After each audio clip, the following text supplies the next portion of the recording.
Bathi mangabe uhamba ngemoto ungumshayeli uyiva seyiphika ekudonsela kumbe kakhulu ngesekudla noma idonsela ngesanxele sekufuna uyibambe ngemandla kuzitoconza.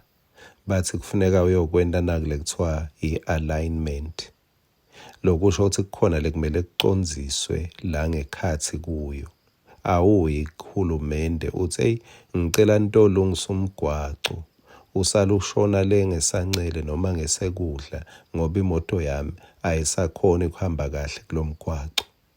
Ngithini? Ngithi uma umuntu sekakholwa lithi njengaloku nimemukele Jesu hambani nikuye.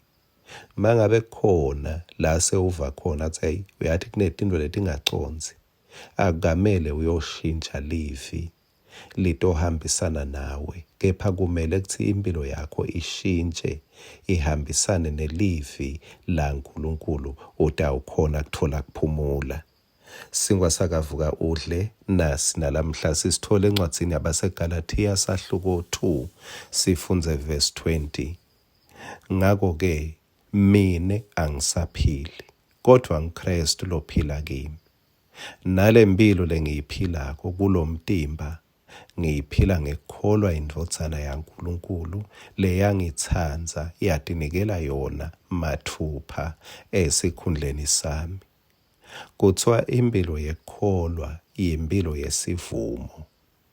The life of faith is a life of confession. Sesiyamva Pawula naye confession yakhe nasi sivumo sakhe. Uthi ngakho-ke mine angisaphili kodwa nguKristu lophila kimi. Lokhu kusho ukuthi akube sivumo sakho nami. Impilo yekukholwa yimpilo mbamba. Ngoba uthi Pawula nale mpilo lengiyiphilako kulomtimba ngiyiphila ngekukholwa indvodzana yaNkulunkulu. Kusho ukuthi masikholwa nebakithi akushintshi lisondo kushintsha impilo. Ngikho encwadzini yaHezekiya sahluko 36 verse 26 uthi ngiyawuninika inhlitiyo lensha. Masithola inhlitiyo lensha uyathi kushintshani? Kushintsha i-appetite, kushintshe ne-diet.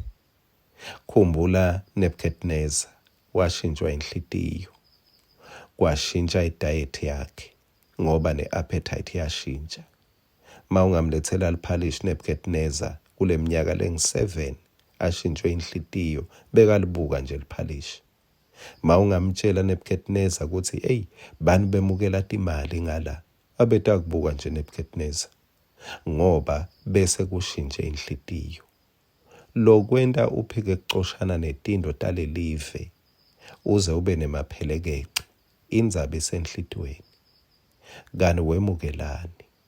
Mawukholwa awumukelanga umthandazo lomusha wekuthi uchubeke ube ne-appetite yempilo lebe uyiphila usengakakholwa.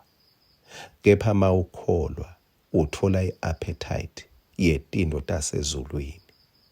Noma tinto talomhlaba bewungethenjiswa tona athi sasilutho kuwe. Sathane uyachamuka ngalenye ilanga utshela Jesu uthi hey uyambona ulambile. Uthi khuluma kulamatsha besinkwa. Uthini Jesu? Uthi hayi phela umuntu kulotshiwe umuntu angeke aphile ngesinkwa sodwa kepha nangemavi lavela emlonyeni waNkulunkulu. Kumbe ngikhuluma nawe uzilile noma usacabanga kuzila. Kuphila kwakho kule mpilo losewunikwe yona sekusevini laNkulunkulu ungaphila ngoba uniketwe impilo yaJesu. Jesu nguye lophila la kuwe, lophila ngelivi. Lokuthi ube ne-appetite yelivi ngilokuthi kushintshwe inhlitiyo. Ngiko tinto talemhlaba talelive athi sesilutho kuwe ngoba makushintshe inhlitiyo kushintsha i-appetite, kushintsha ne-diet. Lebe kuyinzuzo kuwe kubese kuba lide ngenxa yebukhulu bekumathi Kristu. Amen.